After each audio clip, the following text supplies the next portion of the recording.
You better believe it that I would do anything. Whoa! Hi guys.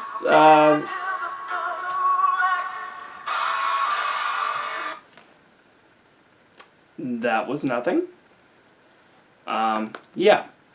So, Deadpool. For the longest time, it seemed like this film wouldn't happen. This is because Fox was afraid of making a superhero movie with the hard R rating that Deadpool would require. Of course, this wasn't the Merc with the Mouth's first cinematic appearance. Ryan Reynolds played the part back in 2009 in the cinematic travesty that was X-Men Origins Wolverine. In this film, Wayne Wilson does enter the Weapon X program just like in the comics, but instead of getting Deadpool, we got this monstrosity. As well as just an overall disappointing film, and for a while it seemed like this was the death of Deadpool. But then something happened. Oh, hello there. I bet you're wondering why the red suit. Well, that's so bad guys can't see me bleed. At some point in 2014, someone leaked CGI test footage for a Deadpool movie with Ryan Reynolds doing the voice work. People went nuts, and the demand for a Deadpool to get his own movie skyrocketed. Which brings us to today. Now we finally have a Deadpool movie, and it earned its hard R. It is raunchy, it is violent, and there is foul language sown throughout it. My sister, who usually does not like this kind of thing, severely enjoyed this movie. But why go see it? If you haven't already, which I don't know why you wouldn't have. Well, for starters, it's good. It's good cinema. You can't particularly have a superhero movie that isn't well written anymore. One thing that Hollywood loves to do is cash in on trends, and that's exactly what happened during the early 2000s after the success of Spider-Man and X-Men. Studios immediately began cranking out horribly done superhero movies that didn't do the characters any justice and just were all around bad movies. So what happened? Why can I say Deadpool, of all the superhero movies ever, is good cinema? Well, honestly, we can thank Disney for that. Disney and their collaboration with Marvel. From the get-go with Iron Man, the plan was to create a Marvel Cinematic Universe. As you can see with the whole behind after the credits sequence where Nick Fury comes and shows up at Iron Man's door. And to create something like that where you have all these different movies come together for the Avengers movie and then branch back out and then add some extra character movies in and then come back together for the next movie and then keep doing this, you have to be very careful about continuity. And that takes a lot of effort and a lot of care and some really, really good writers. Now, quality is your end result of that. And as a positive result of quality, other studios are going to want to match your quality. Which is why the X-Men movies, while they are not exactly, they're not always very good with their continuity, I'll grant them that. But they have gotten progressively better. Especially starting with X-Men First Class. Every single one of them after that feels like they care. X-Men Origins Wolverine, honestly, last bad X-Men movie. In my opinion. I'm sure there are some that would disagree with me, but that's my opinion. X1, X2, good movies. X3, X-Men Wolverine, bad. And so, and again, the Spider-Man movies, they ended Tobey Maguire's reign, then they rebooted it, and it was in some ways better written, in some ways they kind of failed, but they tried more. They couldn't just, we threw Spider-Man up and we gave him a plot, bad guy to fight.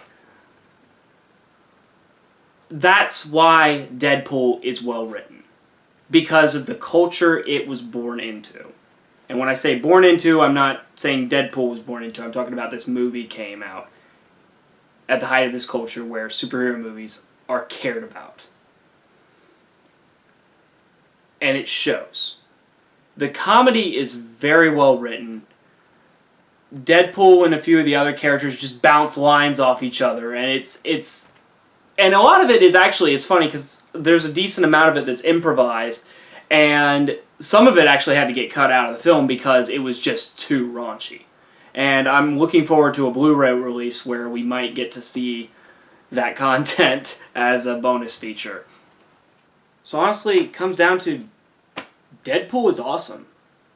It's a great movie, very well written. The comedy works. The fourth wall jokes work. They're not just thrown in there randomly. They're well worked into the script. The plot is great. On top of all of that, being the first movie, you have an origin story. It doesn't take up the entire film. You still have plenty of time to watch Deadpool do Deadpool things. And that honestly makes for a good superhero movie, especially a first. Too many superhero movies spend way too much time with an origin story and not enough fighting. Actually, I think that might have been one of the problems with Thor, is the fact that we spent way too much time having him characterized and falling in love with Natalie Portman, and not enough time of him being Thor, the mighty thunder god, smashing things. Yeah, I mean, that really does sum it up. 2 thumbs up, 9 out of 10 stars. Go see this movie. Let's see if we can make this movie stay in the theaters longer than Star Wars. I would really like to see that happen. One thing I want to say before I go, and this is a bit of an emotional thing here. And I'm going to be calling some people out, and this is Deadpool related. Over the past 2.5, 3 weeks, the Deadpool's been out, and before that, there have been constant warnings: do not take your kids to see Deadpool. The second time I went to see Deadpool, I saw parents taking their kids to see Deadpool, and they had to take them out of the theater.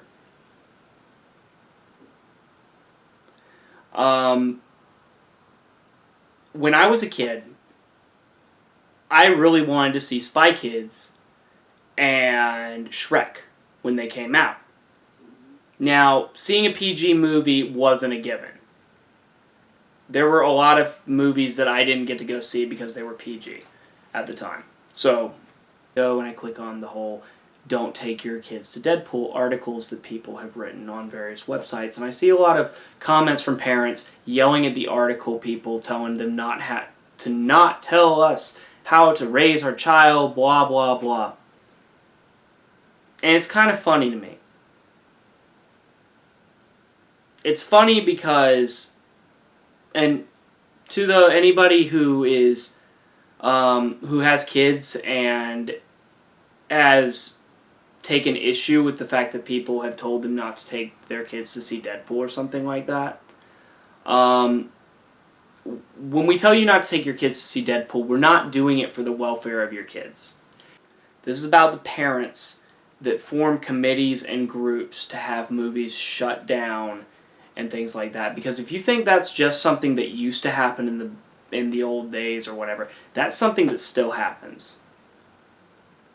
Massive amounts of angry parents can scare a studio into not having a sequel. And if you don't believe me,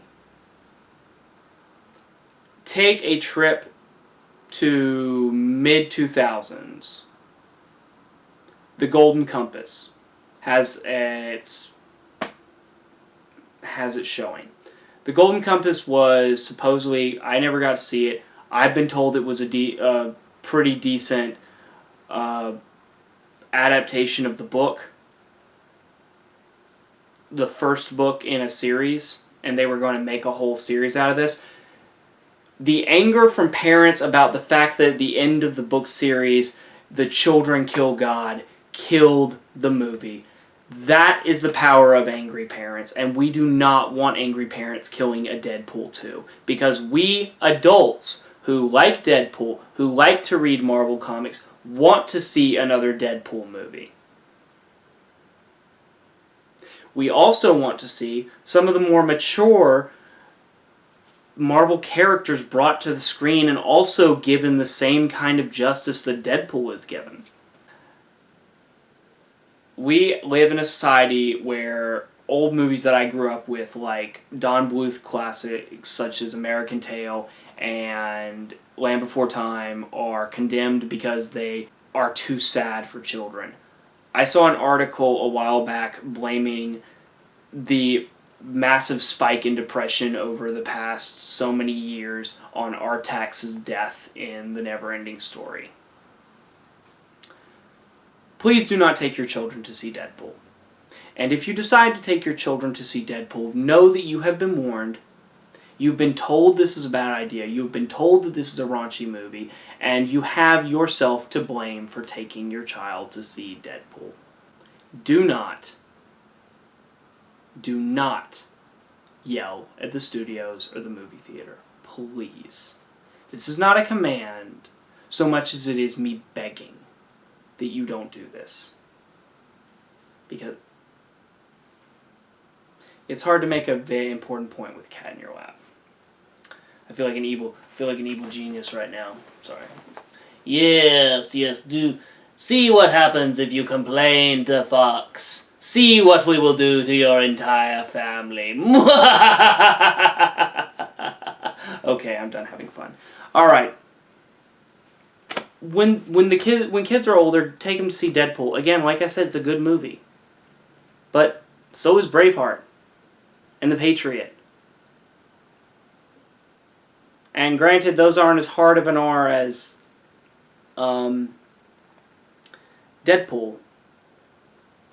I mean, hell, Wolf of Wall Street is a good movie. I wouldn't let my kids see that. So, just please, take some time to consider that. Because, honestly, there's all the time in the world. And that just leaves something that they can enjoy at a later age. They don't have to see everything now. And again, I'm not a parent. But I know what it's like to be the kid that's not allowed to see everything that everybody else is allowed to see. And it's not as bad as it sounds. Especially in the end. So, hey. Do what you will. Just don't ruin things for the rest of us. This is Benjamin Dixon signing off.